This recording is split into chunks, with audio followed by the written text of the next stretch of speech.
서울에서 직장을 다니던 작은 아들에게 전화가 왔어요.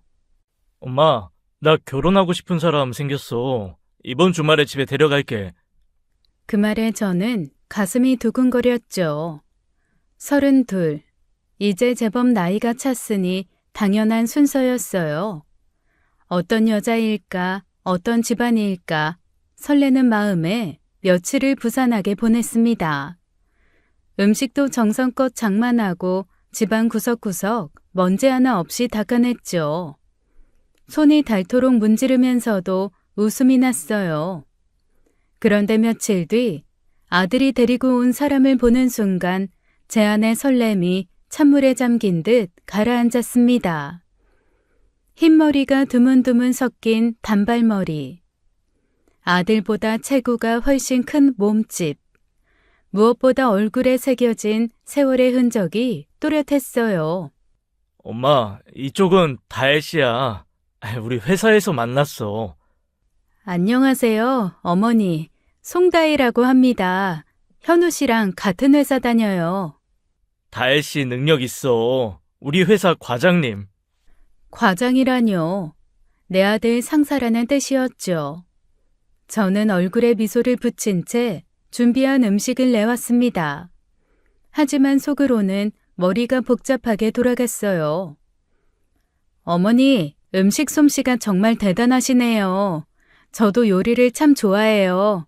현모양처가 제 꿈이거든요. 현우 씨한테 맛있는 것 많이 해주고 싶어요. 현모양처라는 말이 어울리지 않았어요. 솔직히 말하면 인상이 사나웠습니다. 눈매가 날카롭고 입꼬리는 무겁게 쳐져 있었죠. 그저 생긴 것으로 판단을 하는 게 아닙니다. 얼굴 표정에 보통 그 사람의 평소 마음이 드러나는 법 아니겠습니까? 그런데 아들이 데리고 온 여자에게는 얼굴에서 어둠이 느껴졌어요. 게다가 목소리도 낮고 굵어서 첫인상부터 부담스러웠죠. 저는 슬쩍 아들을 쳐다봤습니다. 현우는 제 시선을 느꼈는지 고개를 숙이며 말을 더듬었어요. 엄마, 다혜 씨가 나보다 좀 나이가 있어. 44이야. 44. 내 아들보다 12살이나 많았습니다. 저는 들고 있던 수저를 내려놓을 수밖에 없었죠. 감정을 꾹 눌러 참았지만 만약 지금 이 자리에 아들놈 혼자 있었으면 이미 등짝을 후려쳤을 겁니다. 그리고 사실 결혼을 한 번 했었어. 물론 오래전에 이혼했고. 이 미친놈이. 이혼녀. 그 단어가 머릿속에서 크게 울렸습니다. 12살 연상의 이혼 경력까지. 저는 더 이상 표정을 감추기가 어려웠어요. 아들에게 따로 물어볼 것이 산더미처럼 쌓였죠. 식사 후 아들 여자친구가 먼저 자리에서 일어났습니다. 어머니, 저 내일 출근이라서요. 오늘은 이만 가볼게요. 다음에 천천히 또 인사드릴게요. 저는 미처 아무 말도 못했어요. 아들과 그 여자는 급히 차에 올라 서울로 떠났습니다. 텅 빈 마당에 서서 저는 한참을 그 자리에 서 있었죠. 그날 밤 저는 천장만 바라보며 뜬 눈으로 새벽을 맞았습니다. 다음 날 저는 아들에게 전화를 걸었습니다. 현우야, 엄마가 할 말이 있어. 내일 좀 만나자. 엄마, 나 회사 때문에 좀 어려워. 요즘 바빠서. 엄마가 올라갈게. 네 자취방 근처로 갈 테니까 저녁에 잠깐만 보자. 전화기 너머로 한숨 소리가 들렸어요. 다혜 씨 마음에 안 들어? 저는 대답 대신 짧게 말했죠. 만나서 얘기하자. 다음 날 저는 새벽같이 서울행 버스에 올랐습니다. 3시간 내내 창밖 풍경이 눈에 들어오지 않았어요. 머릿속은 온통 아들 생각뿐이었죠. 대체 무슨 바람이 들어서 저런 여자를 데려온 건지 어디서부터 잘못된 건지 알 수가 없었어요.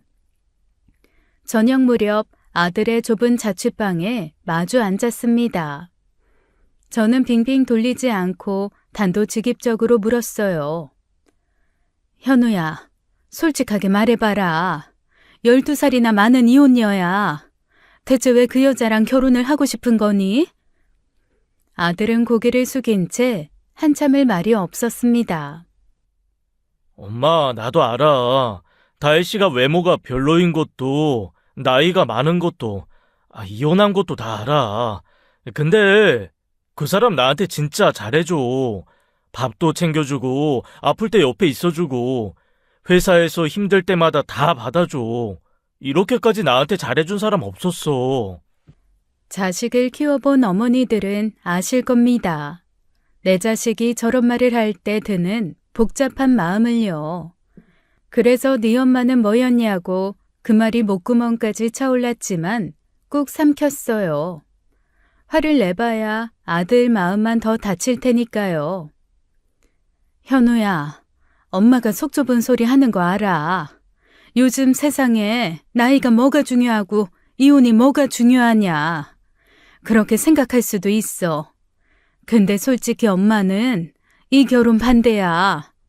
엄마 욕심일 수도 있어. 그래도 속이 상하는 건 어쩔 수가 없다. 아들은 고개를 더 깊이 숙였습니다.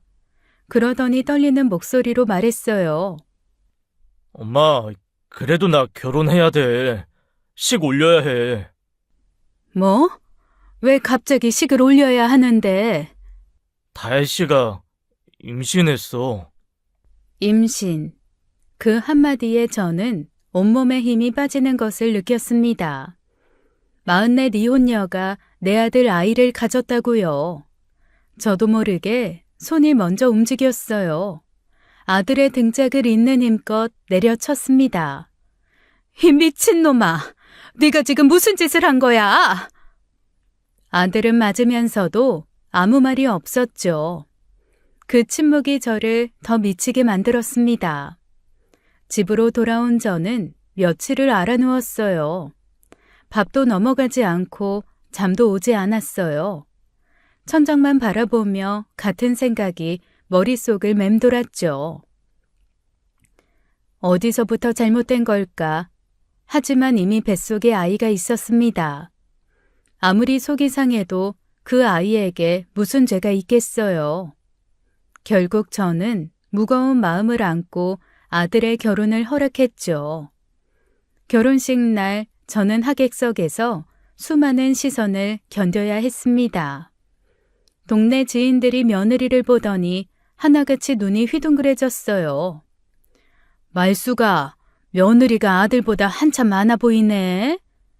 설마 아들이 사고 친 거 아니야? 배를 보니까 이미 만삭 같은데. 아니야. 그게 사고 친 건 맞는데 만삭은 아니야. 그냥. 그럼 저게 다 살이요? 나이도 50 가까이 된 것 같은데. 그 질문이 칼날처럼 가슴에 박혔습니다. 하지만 저는 태어난 척 웃어 보였어요. 요즘 세상에 나이가 뭐가 중요해? 저의 능력도 좋고 우리 현우한테 잘해줘. 그거면 된 거지. 속으로는 피가 마르는 심정이었지만 얼굴에는 여유로운 미소를 붙였죠. 그때 익숙한 목소리가 등 뒤에서 들려왔습니다. 어머, 우리 말숙이 며느리 얼굴 좀 보자. 황춘자. 어릴 때부터 저와 앙숙이었던 여자였어요.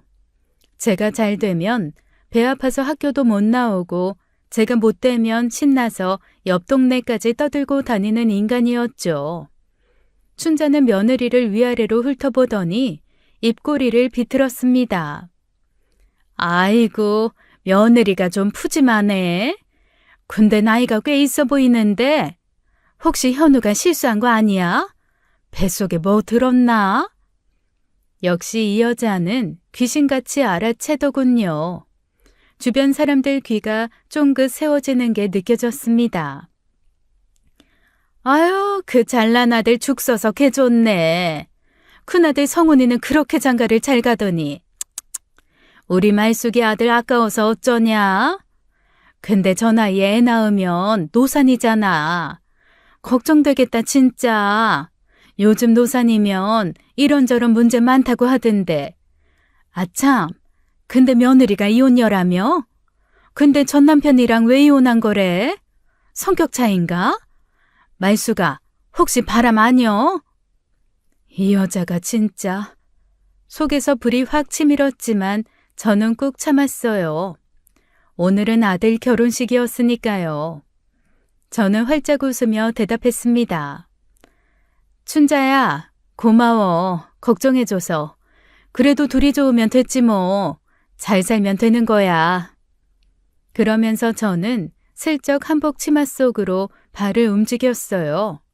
춘자의 발등을 구두 뒤축으로 힘껏 찍었죠. 아! 춘자가 비명을 질렀습니다. 주변 사람들이 놀라서 쳐다봤어요. 저는 눈을 동그랗게 뜨며 고개를 갸웃했죠. 어머, 왜 그래? 무슨 일이야? 야, 너 지금 내 발 밟은 거 알지? 일부러 그런 거지? 내가? 에이, 무슨 소리야. 치마가 길어서 앞이 안 보여. 내가 뭘 밟았는지 어떻게 알아? 저는 뻔뻔하게 웃어 보였습니다. 춘자는 절뚝거리며 저를 노려봤지만 저는 아무렇지 않은 척 하객들에게 인사를 하러 갔죠. 잠깐이나마 속이 후련했어요. 하지만 그것도 잠시 가슴 한구석에 무거운 돌덩이가 얹힌 기분은 끝내 사라지지 않았습니다. 신혼여행을 다녀온 아들에게서 전화가 왔어요. 아이고 됐다.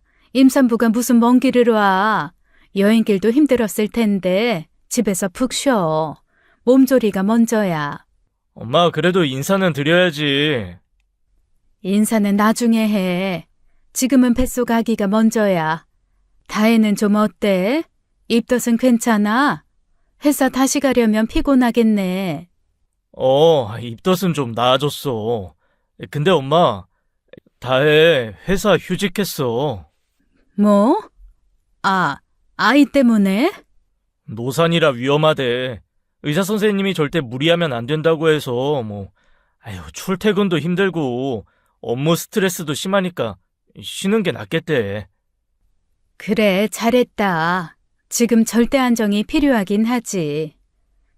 44세 첫 아이를 가졌으니 몸 관리가 무엇보다 중요했죠. 저는 아들 부부가 알아서 잘하겠거니 믿기로 했습니다. 그런데 한 달 뒤 아들에게서 다급한 전화가 왔어요. 엄마, 다혜 유산했어. 그 말에 저는 심장이 철렁 내려앉았습니다. 뭐라고? 유산? 어떻게 된 거야? 나도 잘 몰라. 갑자기 배가 아프다더니. 아무 생각도 나지 않았어요. 저는 곧바로 택시를 잡아 탔죠.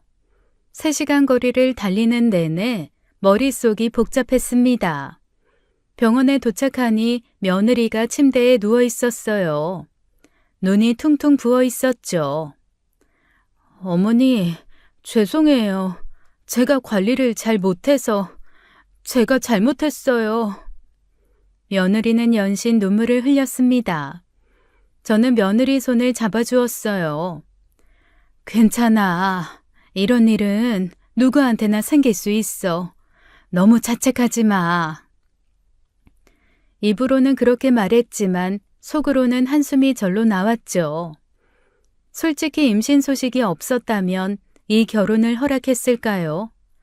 뱃속 아이가 마지막 이유였는데 그 이유마저 사라져버렸습니다.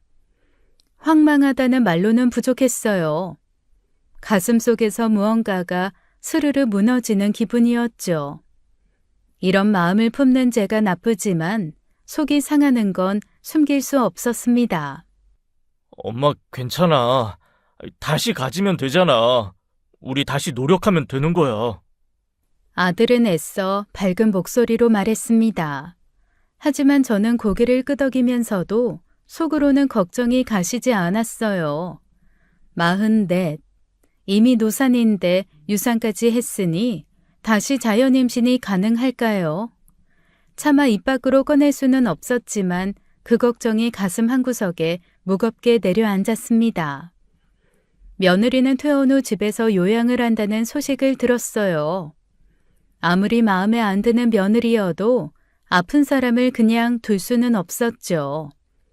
저는 새벽부터 일어나 반찬을 만들었습니다. 시장에 가서 좋은 미역도 한 봉지 샀어요. 이것저것 챙기다 보니 짐이 바리바리 늘어났죠. 3시간 넘게 고속버스에 시달리며 서울에 도착했을 때는 허리가 끊어질 것 같았습니다. 나이 60이 넘으니 몸이 예전 같지 않았어요. 버스에서 내릴 때 다리가 후들거렸죠. 아들 집에 도착하니 며느리가 소파에 누워 있었어요. 얼굴이 많이 수척해져 있었죠. 다혜야, 일어나지 마. 누워 있어. 엄마가 미역국 끓여줄게. 어머니, 이 먼 길을 어떻게. 죄송해요. 제가 나가서 맞았어야 하는데. 무슨 소리야. 몸이 먼저지. 가만히 있어. 저는 부엌으로 들어가 미역국을 끓였습니다. 정성껏 만들어 온 반찬들도 냉장고에 차곡차곡 넣어두었죠. 며느리는 식탁에 앉아 미역국을 떠먹으며 연신 고맙다고 했어요. 어머니, 정말 감사해요. 이렇게까지 직접 와주시고 미역국도 너무 맛있어요. 고맙긴. 많이 먹어. 기운 차려야지. 네, 어머니. 잘 먹을게요. 그래, 얼른 몸 추스르고. 그런데 밥을 먹고 있던 아들 부부 대화를 듣다 보니 이상한 이야기를 들었습니다. 며느리가 휴직이 아니라 완전히 퇴사를 했다는 이야기였어요. 회사를 그만뒀다니? 저 회사 안 나가려고요. 뭐? 왜? 다시 임신 준비하려면 몸 관리를 제대로 해야 할 것 같아서요. 회사 다니면서는 도저히 힘들 것 같아요. 출퇴근도 그렇고 업무 스트레스도 심하고 집에서 관리하면서 다시 준비해 보려고요. 회사에 복귀하지 않겠다는 뜻이었죠. 저는 순간 당황스러웠습니다. 아들 혼자 벌어서 서울에서 생활이 될까 걱정이 앞섰어요. 하지만 44세 다시 아이를 가지려면 정말 몸 관리가 중요하긴 했죠. 저는 애써 고개를 끄덕였습니다. 맞는 말이긴 했어요. 그래, 그게 맞겠다. 건강이 먼저니까 몸부터 챙겨. 입으로는 그렇게 말했지만 마음 한구석이 무거워지는 건 어쩔 수 없었어요. 며느리가 집에서 몸 관리를 한다고 했지만 솔직히 마음이 놓이지 않았습니다. 한 달쯤 지나니 자꾸 아들 부부 생각이 났습니다. 저는 또다시 몸에 좋다는 반찬들을 잔뜩 만들었어요. 삼계탕에 넣을 재료도 따로 챙겼죠.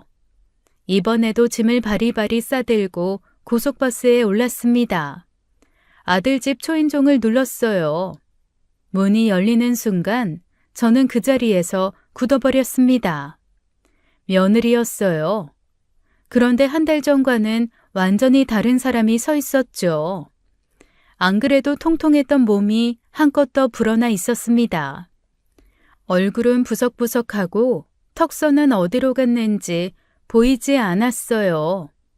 솔직히 말하면 사람이 한 달 만에 이렇게까지 변할 수 있나 싶었죠. 집에서 뭘 얼마나 먹었으면 이 지경이 된 건지 눈을 의심했습니다. 어머니, 어서 오세요. 며느리가 제 표정을 살폈습니다. 제 속마음을 눈치챈 듯 먼저 입을 열었어요. 어머니, 제가 좀 많이 부었죠? 유산하고 나서 몸이 안 좋아서 좀 누워 있었거든요. 그러다 보니 살이 쪘네요.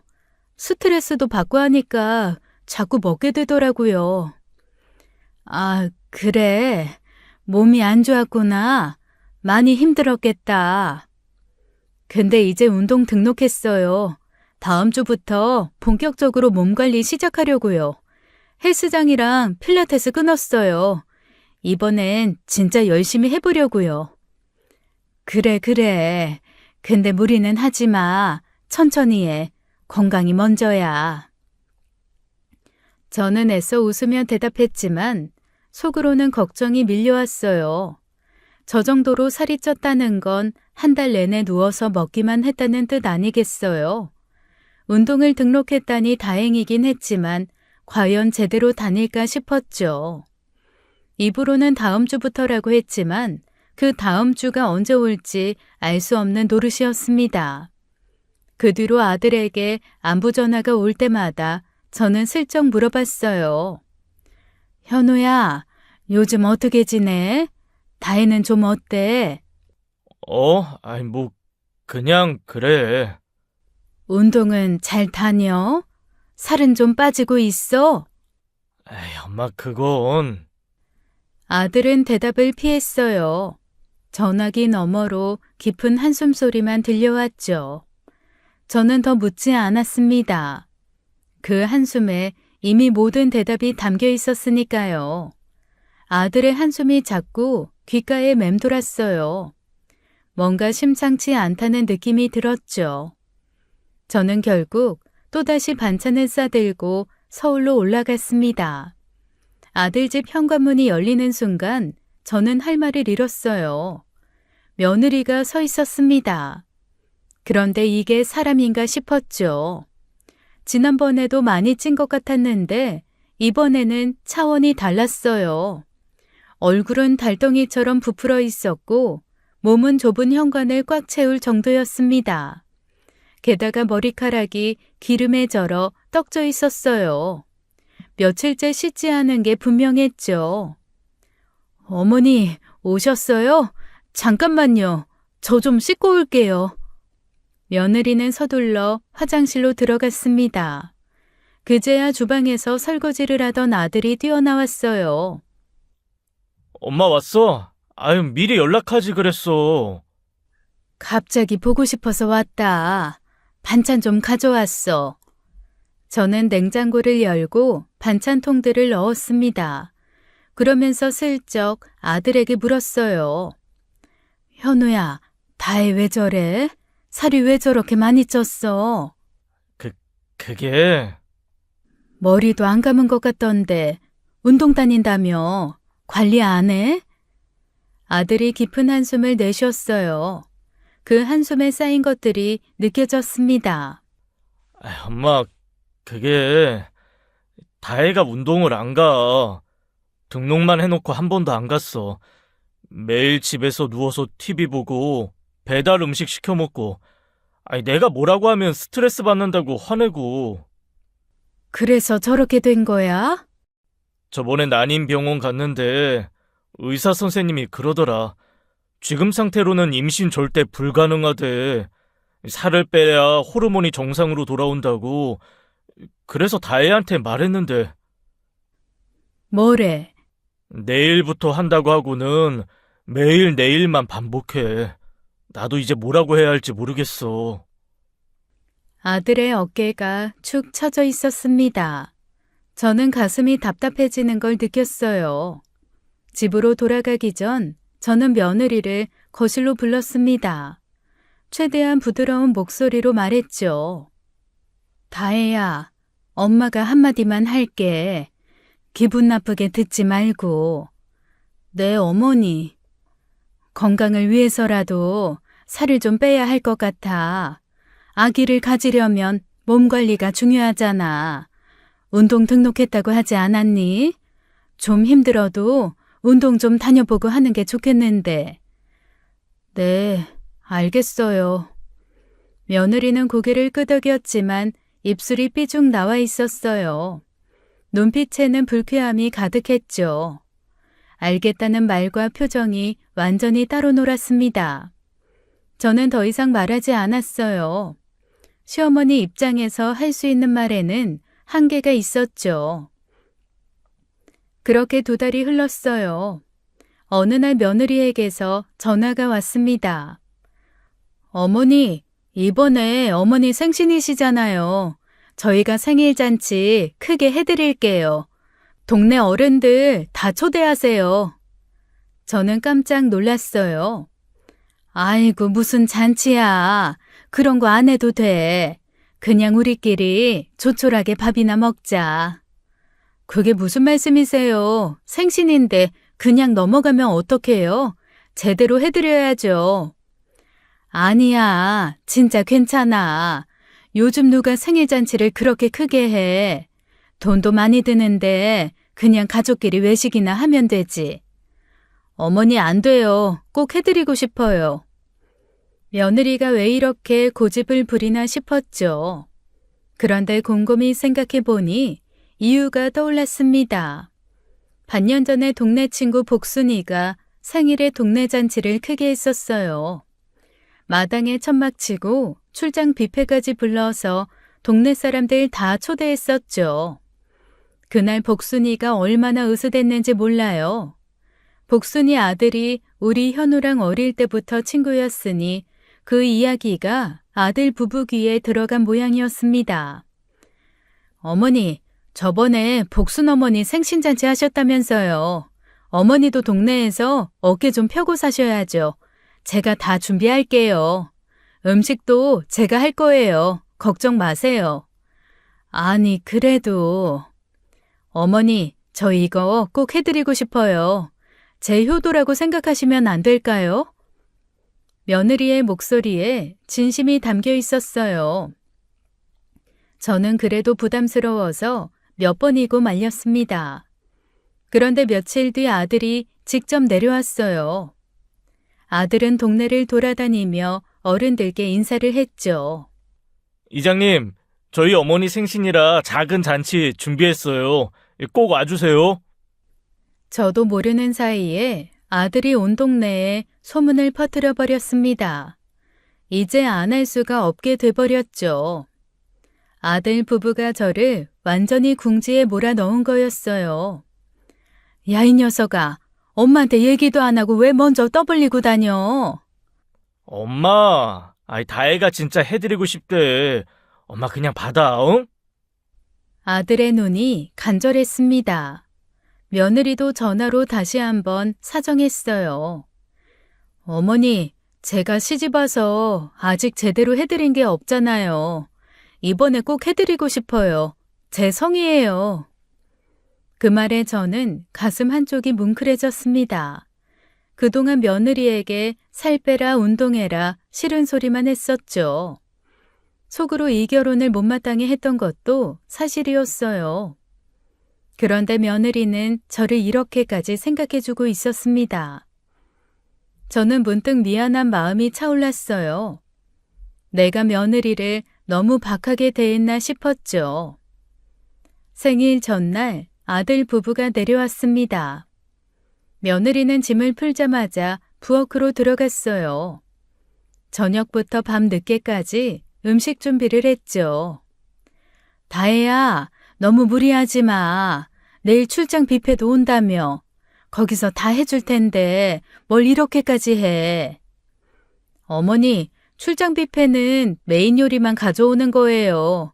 반찬이랑 저는 제가 직접 해야죠. 정성이 들어가야 어머니 체면이 서시잖아요. 그래도 돈도 많이 들고 힘들잖아. 이렇게까지 안 해도 돼. 어머니, 저한테 어머니는요, 진짜 엄마 같아요. 이 정도는 해드려야죠. 걱정 마세요. 엄마, 다혜가 진짜 정성껏 준비했어. 야채도 좋은 걸로 사왔고, 전도 엄마 좋아하시는 거 다 준비했대. 그럼요. 동태전, 깻잎전, 호박전 다 할 거예요. 어머니 좋아하시잖아요. 아이고, 이걸 어떻게 다 하려고. 어머니, 제가 다 할게요. 어머니는 내일 이쁘게 차려입고 손님 맞을 준비만 하세요. 며느리의 그 말에 저는 또다시 가슴이 뭉클해졌습니다. 그동안 며느리를 오해했나 싶었어요. 저는 미안한 마음을 안고 잠자리에 들었죠. 그런데 새벽녘에 눈이 떠졌습니다. 화장실에 가려고 일어났다가 이상한 걸 발견했어요. 주방 쪽에서 불빛이 새어나오고 있었죠. 저희 집은 오래된 구축 주택이라 주방이 별채처럼 마당 건너편에 따로 있었습니다. 며느리가 벌써 일어나서 음식을 준비하나 보다 싶었어요. 저는 도와주려고 슬리퍼를 끌고 마당을 건넜습니다. 주방 문 앞에 다가가는데 안에서 이상한 소리가 들렸어요. 첨벙첨벙 물소리와 함께 무언가 투덜거리는 소리였죠. 저는 문을 열려다가 문득 멈췄습니다. 문틈 사이로 안을 들여다봤어요. 그 순간 저는 제 눈을 의심했습니다. 며느리가 커다란 대야 안에 발을 담그고 서 있었어요. 대야 안에는 야채들이 가득 들어 있었죠. 며느리는 발로 그 야채들을 비비며 씻고 있었습니다. 아, 씨바, 진짜 짜증나네. 내가 왜 이 늙은 년한테 이런 짓을 해야 되냐고. 진짜 더러워서 내가 별짓을 다 안 해. 욕설이 며느리 입에서 쏟아졌어요. 저는 온몸이 얼어붙었습니다. 며느리는 야채를 발로 문지르더니 옆에 있던 나물 반찬 위에 가래침을 뱉었어요. 그리고는 젓가락으로 휘휘 저어 섞었죠. 맛있게 쳐드셔라, 시어머니야. 망할 동네 할망구들도 맛있게 처먹으시고. 저는 심장이 터질 것 같았습니다. 하지만 이성을 붙잡았어요. 떨리는 손으로 주머니에서 핸드폰을 꺼냈죠. 증거를 남겨야 했습니다. 조심스럽게 카메라를 켜고 문틈으로 들이밀었어요. 그 순간 며느리가 고개를 돌렸습니다. 눈이 마주쳤어요.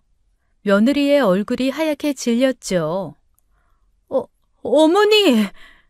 저는 촬영을 포기하고 문을 벌컥 열었습니다. 너 지금 뭐 하는 거야? 며느리가 대야에서 발을 빼며 저를 바라봤습니다. 처음에는 당황한 기색이 역력했어요. 하지만 금세 표정을 바꾸더니 태연하게 말했죠. 어머니, 왜 이렇게 일찍 일어나셨어요? 저 지금 오늘 잔치에 쓸 음식 준비하고 있었어요. 저는 그 뻔뻔함에 할 말을 잃었습니다. 방금 전까지 욕을 퍼붓던 입으로 어떻게 저렇게 말할 수 있는 건지요. 다혜야, 내가 다 봤어. 왜 채소가 담긴 대야에 발을 넣고 씻었어? 그리고 음식에 가래침을 뱉은 것도 봤어. 네? 무슨 말씀이세요? 저 그런 적 없는데요? 뭐? 내가 지금 문틈으로 다 봤다니까? 욕하면서 발로 야채 씻고 나물에 침 뱉는 거 다 봤어. 어머니, 진짜 무슨 말씀이세요? 저 그런 적 없어요. 어머니가 어두워서 잘못 보신 거예요. 저 새벽부터 열심히 준비하고 있었다고요. 며느리는 끝까지 모른다고 발뺌을 했습니다. 저는 기가 막혔어요. 다혜야, 거짓말하지 마. 내 눈으로 똑똑히 봤어. 하기 싫으면 하지 말지. 왜 이런 짓을 하는 거야? 대체 왜? 어머니, 정말 아니에요. 제가 왜 그런 짓을 해요? 저 새벽부터 일어나서 어머니 생신 음식 정성껏 준비하고 있었다고요. 어머니 기분 좋으시라고 이 고생을 하는 건데 왜 저한테 그러세요? 다혜야! 저는 목소리를 높였습니다. 며느리가 잠시 침묵했어요. 고개를 숙인 채 아무 말이 없었죠. 저는 며느리가 드디어 잘못을 인정하려나 싶었습니다. 그런데 다음 순간 며느리가 갑자기 옆에 있던 나무 도마를 집어들었어요. 저는 순간 몸이 굳었습니다.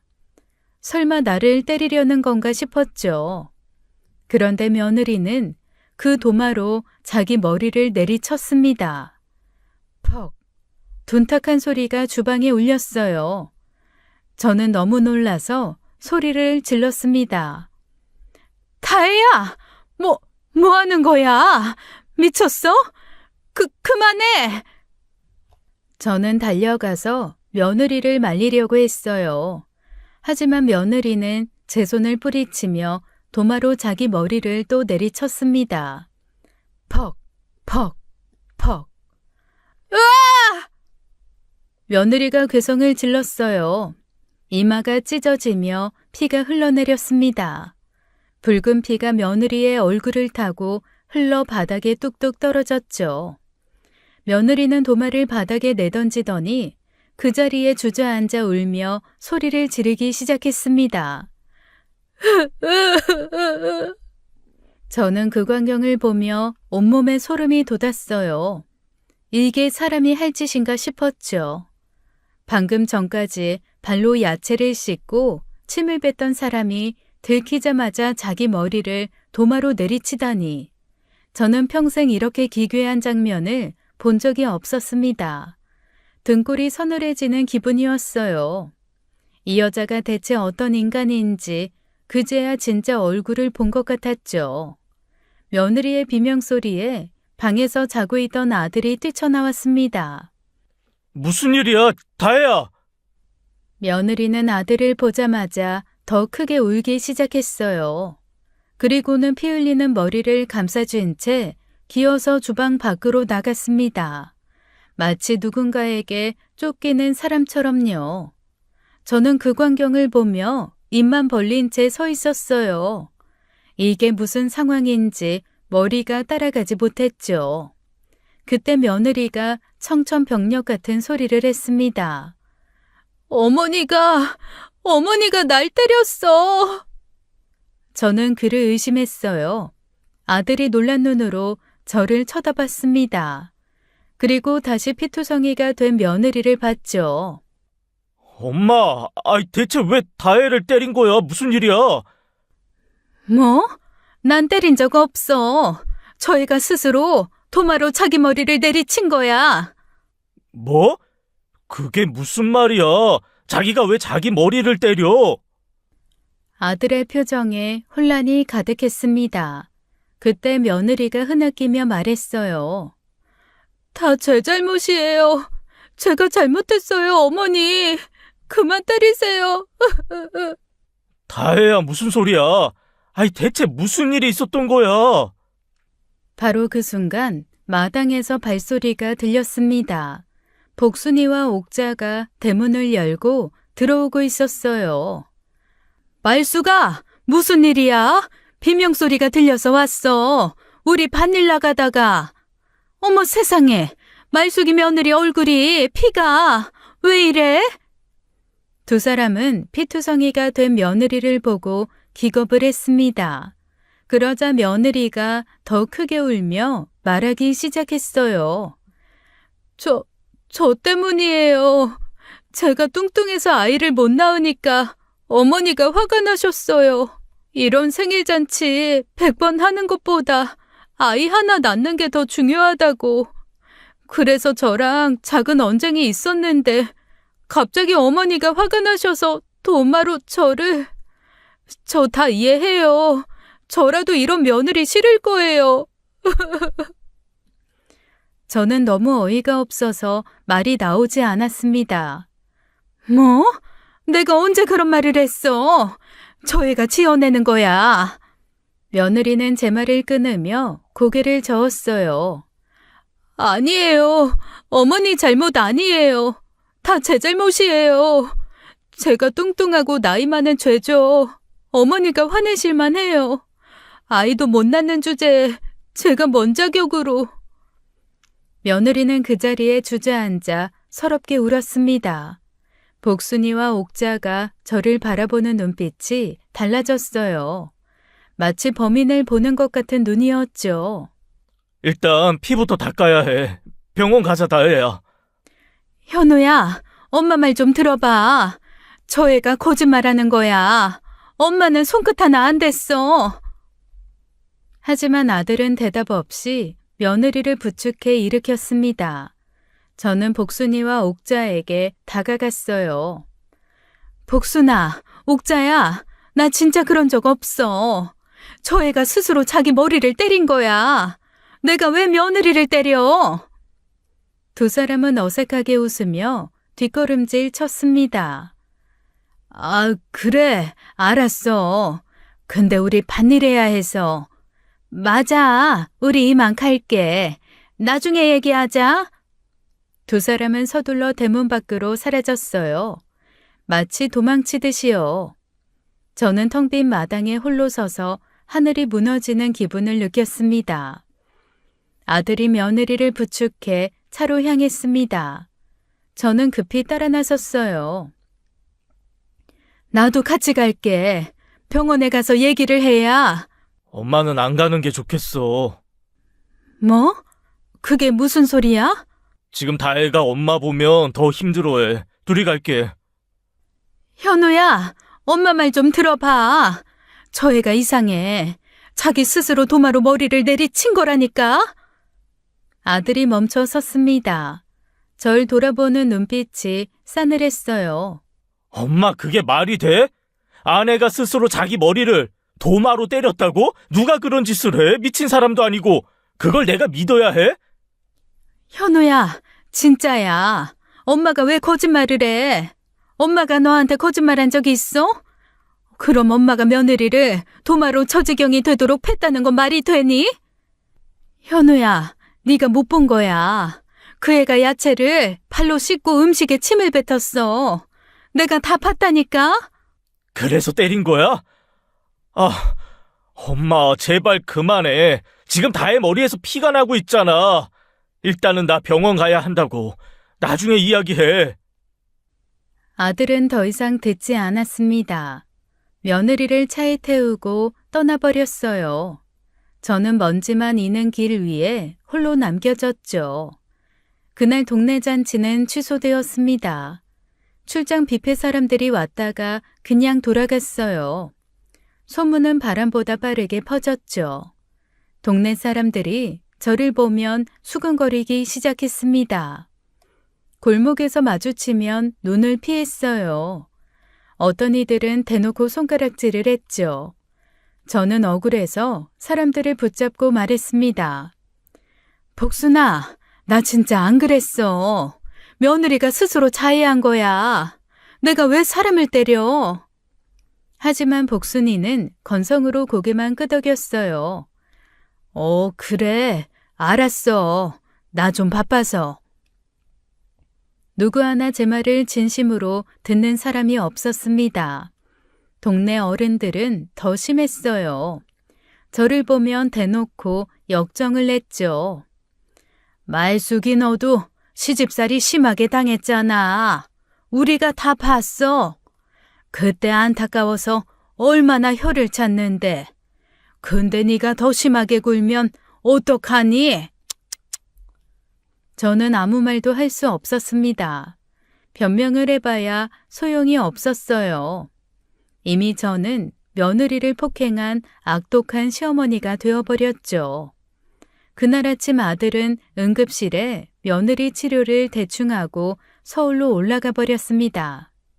인사 한마디 없이요. 그리고 그날 오전 11시쯤이었어요. 텅 빈 집에 혼자 앉아 있는데 핸드폰이 울렸습니다. 화면을 보니 미국에 사는 큰아들이었어요. 영상 통화였죠. 엄마, 생일 축하해요. 어머니, 생신 축하드려요. 할머니, 생일 축하해요. 화면 속에 큰아들 부부와 손자들이 모두 모여 있었습니다. 저는 억지로 미소를 지었어요. 아휴, 고맙다. 다들 잘 지내지? 네, 엄마. 이번에 한국 못 가서 죄송해요. 회사 일이 너무 바빠서. 저희도 가서 직접 축하드리고 싶었는데 다음에 꼭 갈게요, 어머니. 괜찮아, 괜찮아. 너희 멀리 사는데 어떻게 와. 이렇게 얼굴 보는 것만으로도 좋다. 손자들이 화면 가득 얼굴을 들이밀며 제잘거렸어요. 저는 고개를 끄덕이며 웃어 보였죠. 하지만 큰아들이 제 표정을 유심히 살피더니 물었습니다. 엄마, 무슨 일 있어요? 표정이 안 좋아 보여. 아니야, 아무 일 없어. 그냥 좀 피곤해서 그래. 정말요? 아무 일 없는 거 맞아요? 걱정 마. 손자들 얼굴 보니까 기운 나네. 저는 서둘러 화제를 돌렸어요. 손자들과 몇 마디 더 나눈 뒤 영상 통화를 끊었습니다. 그런데 잠시 후 다시 전화가 울렸어요. 큰아들이었죠. 엄마, 나야. 아까 영상통화에서 말 못한 거 있지? 아니, 없어. 왜 그래? 엄마, 나한테 숨기지 마. 지금 동네에 잔치한다고 했잖아. 근데 왜 집에 혼자 있어? 잔치는 어떻게 됐어? 그리고 엄마 눈이 부어있던데? 울었어? 아니야. 엄마, 대체 무슨 일이야? 나한테 말해봐. 큰아들이 계속 물었습니다. 저는 더 이상 숨길 수가 없었어요. 결국 새벽에 있었던 일을 처음부터 끝까지 이야기했죠. 며느리가 음식에 침을 뱉은 것, 발로 야채를 씻은 것, 도마로 자기 머리를 내리친 것, 그리고 제가 때렸다고 거짓말한 것까지. 전화기 너머로 큰아들의 숨소리가 거칠어지는 게 느껴졌습니다. 엄마, 그 얘기 사실이야? 정말 재수 씨가 그랬어? 성훈아, 엄마가 너한테 거짓말 하겠니? 근데 아무도 안 믿어. 현우도, 동네 사람들도. 알겠어. 엄마, 내가 알아볼게. 뭘 어떻게 알아봐. 넌 미국에 있잖아. 엄마, 일단 기다려. 내가 연락할게. 큰아들은 그렇게 말하고 전화를 끊었습니다. 다음 날 아침 작은 아들에게서 전화가 왔어요. 엄마, 목소리가 차가웠어요. 저는 불안한 마음으로 대답했죠. 다혜는 좀 어때? 다혜 병원에 입원했어. 입원? 그렇게 심해? 뇌진탕 증세가 있대. 그리고 코뼈도 부러졌어. 뭐? 코뼈가 부러졌다고? 엄마, 대체 어떻게 때린 거야? 도마로 사람 머리를 얼마나 세게 내리쳤으면 코뼈가 부러져. 사람을 이 지경으로 만들어 놓고 어떻게 아무 일 없다는 듯이 전화를 받아? 아들의 목소리에 분노가 가득했습니다. 저는 억울함에 목이 막혔어요. 현우야, 엄마가 몇 번을 말해. 엄마는 손끝 하나 안 댔어. 저 애가 자기가 자기 머리를 때린 거라니까. 엄마, 제발 그 말 좀 그만해. 누가 자기 코뼈를 스스로 부러뜨려? 그게 말이 돼? 현우야, 넌 엄마를 못 믿는 거야? 그 여자가 미친 거야. 정신이 이상한 거라고. 정신병원에 가서 치료나 받으라고 해. 엄마! 아들이 소리를 질렀습니다. 나도 엄마 말을 믿고 싶어, 진짜야. 근데 자기 몸을 저렇게 스스로 망가뜨리는 사람이 어디 있어? 뇌진탕에 코뼈 골절이야. 이게 자해로 되는 거야? 상식적으로 생각해봐. 그러니까 저 애가 미쳤다는 거잖아. 정상이 아니라고. 엄마, 솔직히 말해봐. 둘이 싸우다가 좀 심하게 된 거 아니야? 엄마도 화가 많이 났을 수 있잖아. 다혜가 새벽에 뭔가 잘못한 거 보고 순간 욱해서 그럴 수도 있는 거잖아. 나한테는 솔직하게 말해도 돼. 뭐? 현우야, 지금 엄마한테 뭐라고 한 거야? 그냥 둘 다 각자 입장에서 유리하게 말하는 거 아닐까 싶어서. 저는 온몸에 힘이 빠지는 것을 느꼈습니다. 내 아들이 나를 의심하고 있었어요. 수십 년을 키운 자식이 며느리 편을 들고 있었죠. 이 배신감은 말로 표현할 수가 없었습니다. 그래, 알았다. 넌 엄마보다 그 여자를 믿는 거지? 그럼 됐어. 앞으로 연락하지 마라. 엄마 말 못 믿을 거면 연락할 필요 없어. 엄마, 그게 아니라. 끊어. 저는 전화를 끊어버렸습니다. 손이 떨렸어요. 평생 이렇게 억울한 적이 없었죠. 눈물이 흘러내렸지만 닦을 힘조차 없었습니다. 그리고 며칠 후 우편함에서 낯선 봉투를 발견했습니다. 뜯어보는 순간 저는 눈을 의심했어요. 고소장이었죠. 고소인은 송다혜, 작은 며느리였습니다. 저는 다리에 힘이 풀려 그 자리에 주저앉았어요. 그때 핸드폰에 문자가 도착했어요.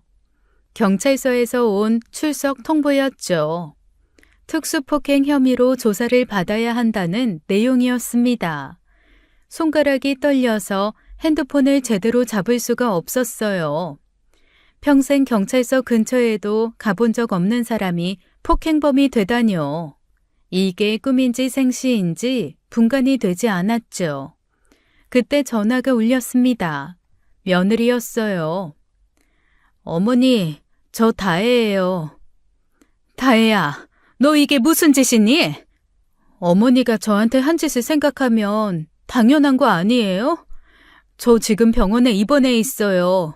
뇌진탕에 코뼈 골절이에요. 내가 언제 널 때렸어? 네가 스스로 한 거잖아. 다른 사람은 몰라도 우리는 아는 거 아니니? 어? 어머니, 그렇게 끝까지 잡아 떼실 거예요? 어머니가 병원으로 찾아와서 제대로 사과하세요. 무릎 꿇고 잘못했다고 빌면 고소 취하해 드릴게요. 뭐? 무릎을 꿇으라고? 사과 안 하시면 고소 취하 없어요. 어머니 나이에 전과자 되시면 힘드실 텐데 잘 생각하세요. 며느리는 일방적으로 전화를 끊어버렸습니다. 저는 분노로 온몸이 떨렸어요. 저렇게 뻔뻔할 수가 있나 싶었죠. 잠시 후 작은 아들에게서 전화가 왔습니다. 엄마, 나야. 현우야, 다혜가 나한테 고소장을 보냈어. 경찰서 출석하라는 문자도 왔고. 알아, 나도 들었어. 엄마, 다혜랑 장인어른 장모님이 완전히 화가 나셨어. 내가 말렸는데도 소용이 없어. 그래서 어쩌라는 거야? 엄마가 병원에 와서 사과하면 고소 취하한다고 했잖아. 엄마, 그냥 한 번만. 뭐? 너도 엄마한테 무릎 꿇고 빌라는 거야? 엄마가 안 한 일을 했다고 거짓말하라고? 엄마, 그게 아니라, 일단 이 상황을 넘기려면, 그렇다고 직접 오시지는 말고, 전화로라도. 됐어. 내가 서울로 올라가마. 뭐? 병원 주소 알려줘. 내가 직접 가서 얘기할 테니. 엄마, 지금 오시면 더 싸움 날 수도 있어. 그러지 말고 그냥 전화로. 싸움이 나든 말든 내가 직접 가야겠어. 이 억울함을 안고는 하루도 더 못 살겠다. 병원이 어디야? 아들은 잠시 망설이더니 병원 주소를 알려주었습니다. 저는 전화를 끊고 바로 짐을 챙겼어요. 서울로 올라가야 했습니다. 이대로 당하고만 있을 수는 없었죠. 며느리가 있는 병원에 도착해서 병실 문을 열었습니다. 침대에 며느리가 누워 있었어요. 머리에 붕대를 감고 있었죠. 그리고 그 옆에 중년 부부가 앉아 있었습니다. 사돈 내외였어요. 저를 보자마자 안사돈이 자리에서 벌떡 일어났습니다. 아이고, 이게 누구야? 우리 딸 패놓고 뻔뻔하게 나타났네. 사돈, 저는 다혜를 때린 적이 없습니다. 오해가 있어서. 오해? 오해는 무슨 오해? 우리 딸이 코뼈가 부러졌어. 뇌진탕이 왔다고? 그게 오해야? 사돈, 우리 딸이 생신 챙겨드리러 갔다가 이 꼴이 됐소. 도대체 어떻게 이렇게까지 팼소? 사돈, 제 말 좀 들어보세요. 다혜가 스스로 자기 머리를 도마로 내리친 겁니다. 저는 손끝 하나 안 댔어요. 뭐? 뭐라고? 지금 우리 딸이 미쳤다는 소리야? 제가 새벽에 다 봤어요. 다혜가 음식에 침 뱉고 발로 야채를 씻길래 제가 뭐라고 했더니 갑자기 도마로 자기 머리를. 입 다물어요! 어디 말 같지도 않은 소리를! 사실이라고요! 그때 안사돈이 달려와서 제 머리채를 움켜잡았습니다. 이 미친년이 사람을 패놓고 거짓말을 해? 우리 딸이 왜 스스로 자기 머리를 때려? 너 콩밥 먹여버린다. 감옥에 쳐넣을 거야. 놔요. 여보, 그만해. 병원이잖아. 장모님, 진정하세요. 제발요. 박갓사돈과 아들이 말렸지만 안사돈은 제 머리채를 놓지 않았어요. 오히려 더 세게 잡아당겼죠. 두피가 찢어질 것 같았습니다. 내 딸한테 사과해. 무릎 꿇고 빌어. 저는 참을 수가 없었어요. 예순평생 이런 수모를 당해본 적이 없었습니다. 온몸에 힘을 주어 안사돈을 밀쳐냈어요. 그리고 손이 먼저 움직였죠.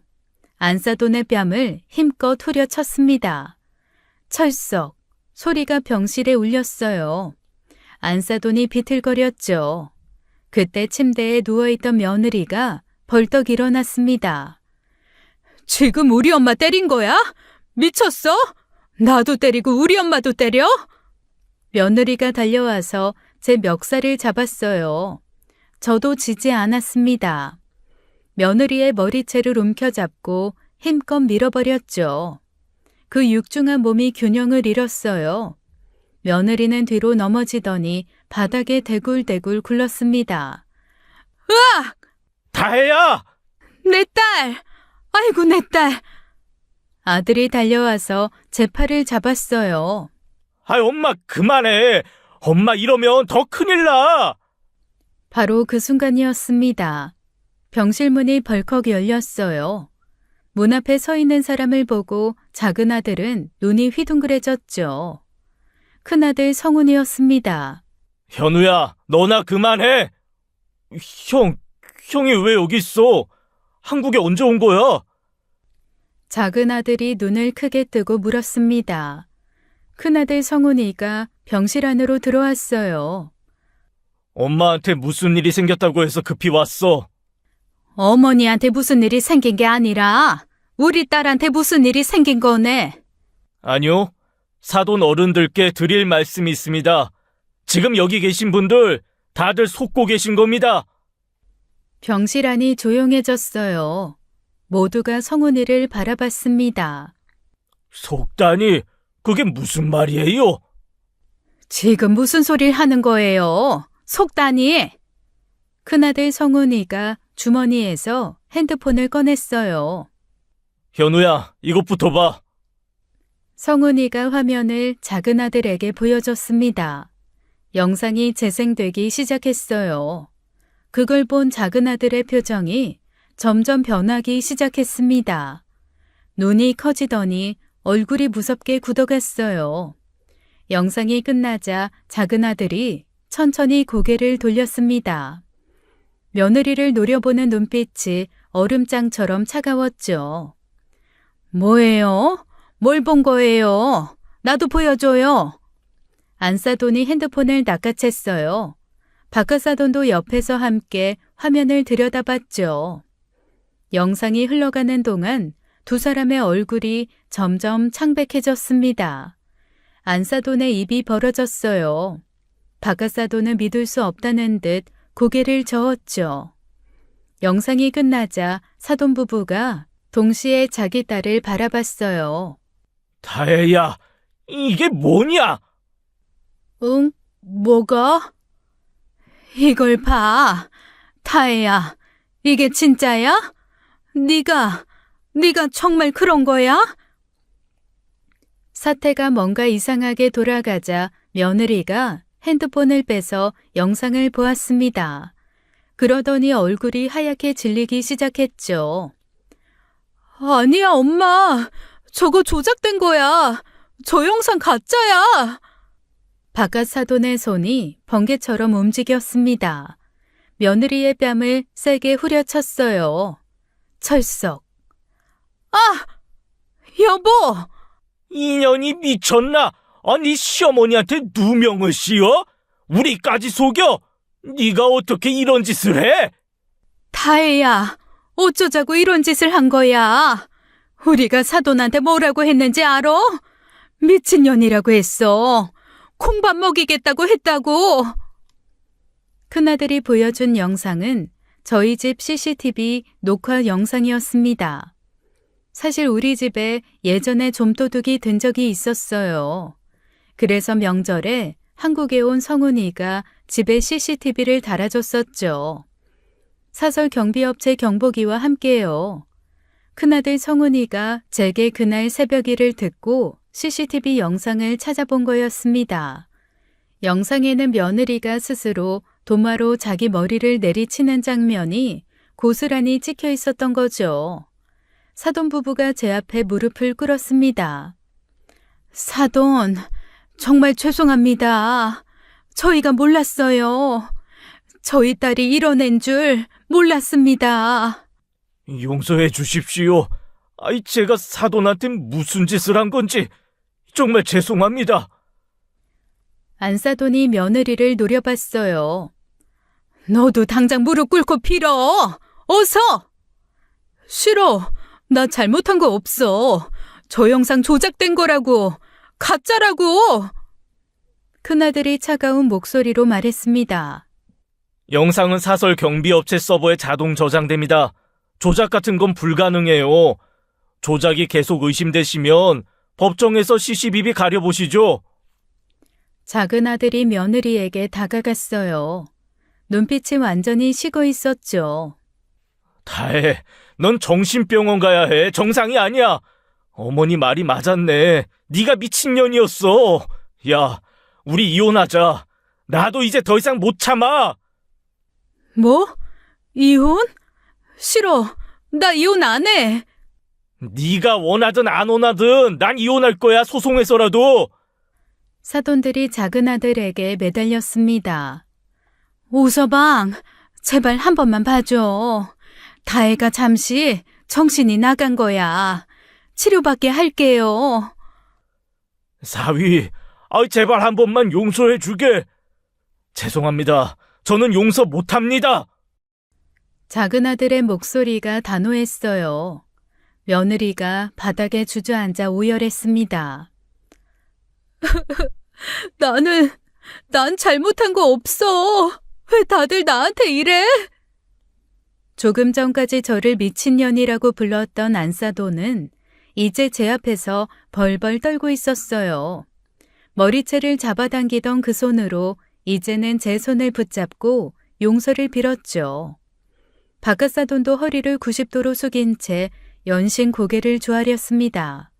저를 콩밥 먹이겠다던 사람들의 꼴이 이렇게 됐어요. 며느리는 바닥에 엎드려 어린아이처럼 울부짖었습니다. 화장이 번져 얼굴이 엉망이 됐죠. 그 모습이 처량하기 짝이 없었어요. 하지만 저는 그 눈물이 조금도 불쌍하지 않았습니다. 새벽에 음식에 침을 뱉던 얼굴이 떠올랐으니까요. 저를 때렸다고 거짓말하던 그 입이 생각났으니까요. 이제야 제대로 된 대가를 치르는 거라고 생각했죠. 병원에서 돌아온 후 작은 아들이 제 앞에 무릎을 꿇었습니다. 엄마를 끝까지 믿지 못한 것에 대해 용서를 빌었죠. 저는 아들의 사과를 받아들였어요. 하지만 솔직히 마음 한구석에 박힌 가시는 쉽게 빠지지 않았습니다. 수십 년을 키운 자식이 며느리 말을 더 믿었다는 사실이 오랫동안 가슴에 남았죠. 상처란 게 그런 거였어요. 용서한다고 해서 곧바로 아무는 게 아니었습니다.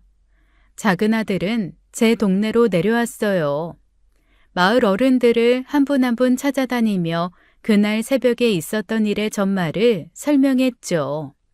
CCTV 영상도 보여주었습니다. 며느리가 스스로 자해하는 장면을 본 사람들은 하나같이 경악했어요. 저를 손가락질하던 사람들이 이제는 고개를 숙였죠. 그제야 제 억울함이 조금씩 풀리기 시작했습니다. 작은 아들은 결국 이혼을 결심했어요. 며느리는 끝까지 이혼을 거부했죠. 결국 소송을 통해 이혼이 성사되었습니다. 재판 과정에서 CCTV 영상이 결정적인 증거가 되었다고 들었어요. 며느리는 정신과 치료를 권고받았다고 하더군요. 그 후로 며느리 소식은 듣지 못했습니다. 듣고 싶지도 않았죠. 큰아들 성훈이는 저를 미국으로 모시겠다고 했어요. 걱정이 된다며 자기 곁에서 사시라고 했죠.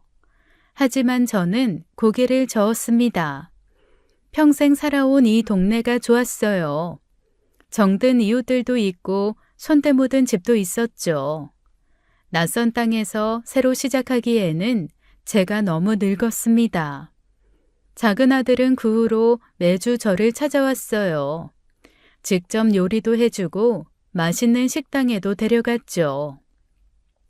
한동안 저는 아들의 얼굴을 똑바로 보기가 어려웠습니다. 하지만 아들이 진심으로 노력하는 모습을 보니 조금씩 마음이 풀렸어요. 상처는 여전히 남아 있었지만 시간이 약이라는 말을 믿어보기로 했죠. 이제는 그냥 조용히 살고 싶었습니다. 남은 날들만큼은 평온하게요. 지금까지 사연 읽어주는 남녀였습니다. 끝까지 시청해주신 여러분 감사드리며 저희는 다음 사연으로 돌아올게요. 감사합니다.